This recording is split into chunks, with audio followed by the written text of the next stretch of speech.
No Code. And I believe it was their fourth album, and definitely one of my top four. My favorite top four, surprise, surprise, or maybe no surprise, is their first four albums, obviously.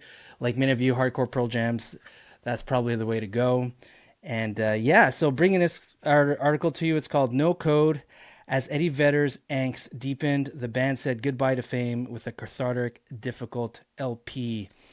And I remember this album coming out, and in fact, yes, Vitalogy, their third one, seemed like there were elements of, hey, this is not for you, hence the name of the song, Not For You, not for the commercial folk. We want just hardcore fans. They made a statement with Vitalogy, and No Code pretty much continued that statement.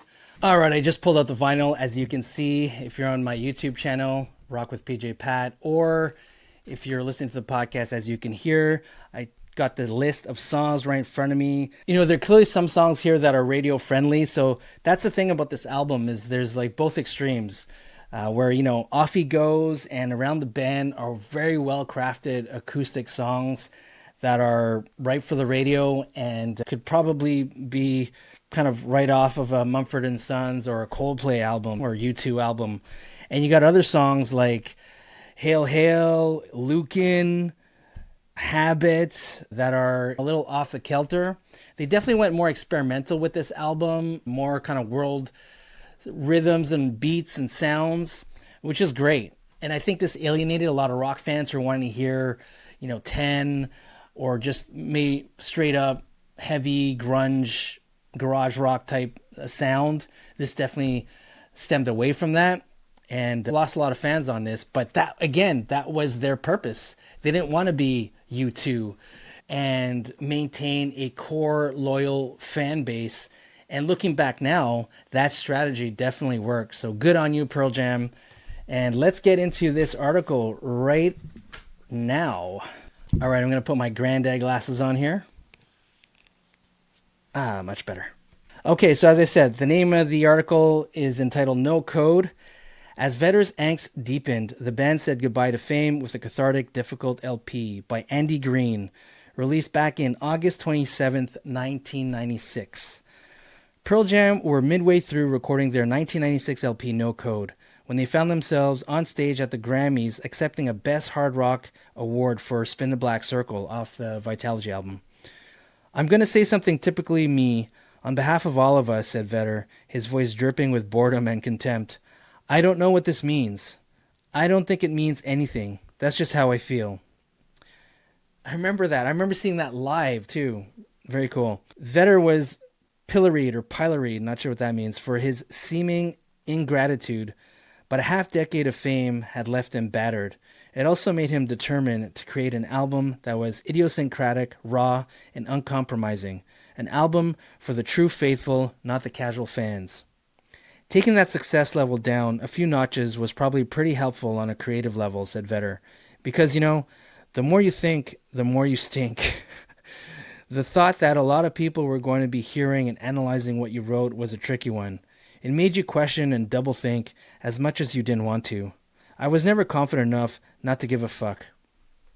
The No Code sessions began in Chicago and New Orleans in mid-1995. But they hit a snag after being moved to Gossard Studio Litho in Seattle. Due to a miscommunication, Ament was still at his home in Montana under the impression they were actually beginning a week later. Rather than wait for him to show up, the band simply started fleshing out the tunes without the bassist. By the time I got there, they'd already recorded 4 or 5 songs with no bass, he said. I had just spent the previous several months writing songs, so I thought there was some weird power trip going on. The slight was accidental, but Ament's hurt feelings were no doubt a result of Vedder's near-complete takeover of Pearl Jam's creative process. I used to be afraid of him and not want to confront him on things, McCready later admitted. I felt I was always walking on eggshells around him. Despite the chaos and hurt feelings, the group came up with stellar songs like Hail Hail, a rocker that soon became a live staple, and Mankind, a sneering takedown of fake grunge. The album's most intense moment is Lukin, Vedder's account of being stalked by a fan, which he sang so quickly that many listeners missed its horrifying subject matter. In quotes, we got the lyrics, "I find my wife, I call the cops, this day's work's never done," he growls. "The last I heard, that freak was purchasing a fucking gun." Countering the unvarnished fury of Lukin are softer moments like sometimes and present tense. The group released the widely uncommercial Who You Are as No Code's first single and did almost no promotion. As a result, the album sold just 367,000 copies in its first week, a third of what Vitalogy had done.